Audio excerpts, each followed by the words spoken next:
In Venezuela, thousands of students are taking to the streets as the country marks Youth Day.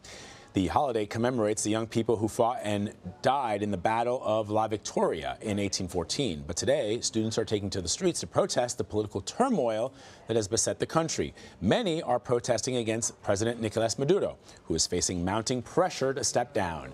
CBS News national correspondent Manuel Bojorquez is in Caracas and joins us now. Manny, what have you seen over the last couple of days? What is the atmosphere like there in Caracas?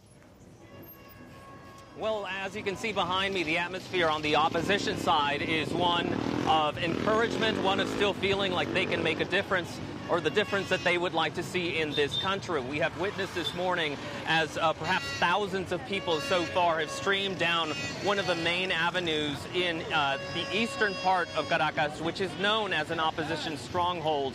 Many of them are young people. These were students that said that today was a day to be recognized and a day to protest what they feel is the dictatorship of Nicolas Maduro. Now, to be clear, Maduro still controls many of the levers of government in this country, and his supporters are also planning to march today. So clearly a divided country, but the United States, in its estimation, would point out that they believe there are more people on this side of the equation, more people who say that Maduro has ruined the economy of this country, leading to humanitarian crisis.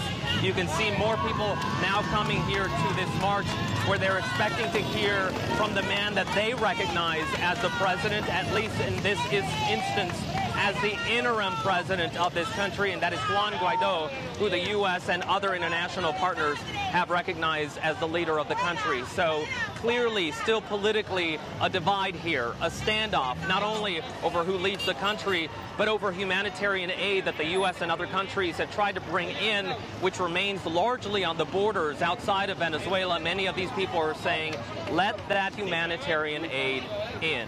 Vlad? Okay, so Manny, so those are members of the opposition that you're there in the streets with.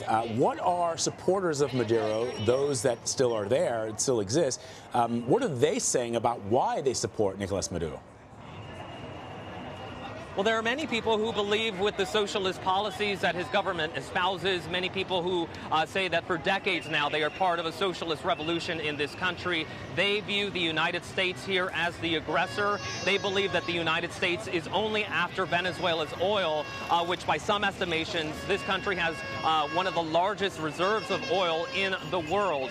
That is what they are hearing from their president, from Nicolas Maduro, and many of them do believe it. But what the United States is counting on right now is that some of the people that supported Maduro in the past may be looking at his policies and saying, we're no better off.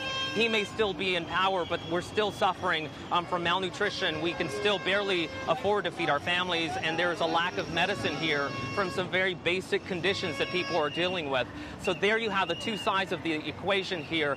3 weeks after Juan Guaido swore himself in as interim president, it still appears to be a stalemate. People here will tell you they have the momentum going, but it is very clear that when it comes to the military, Maduro still largely seems to have the control there, even though the United States is saying that to some of the senior military officials here that they could be awarded some amnesty or at least some sanctions relief if they were to flip sides, if they were to go to the side of Juan Guaido. Again, he's expected to speak here.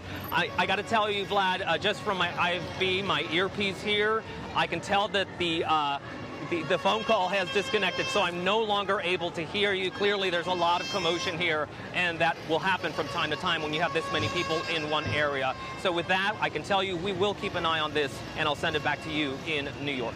All right, Manny, so I'm guessing that you cannot hear me right now. Is that right?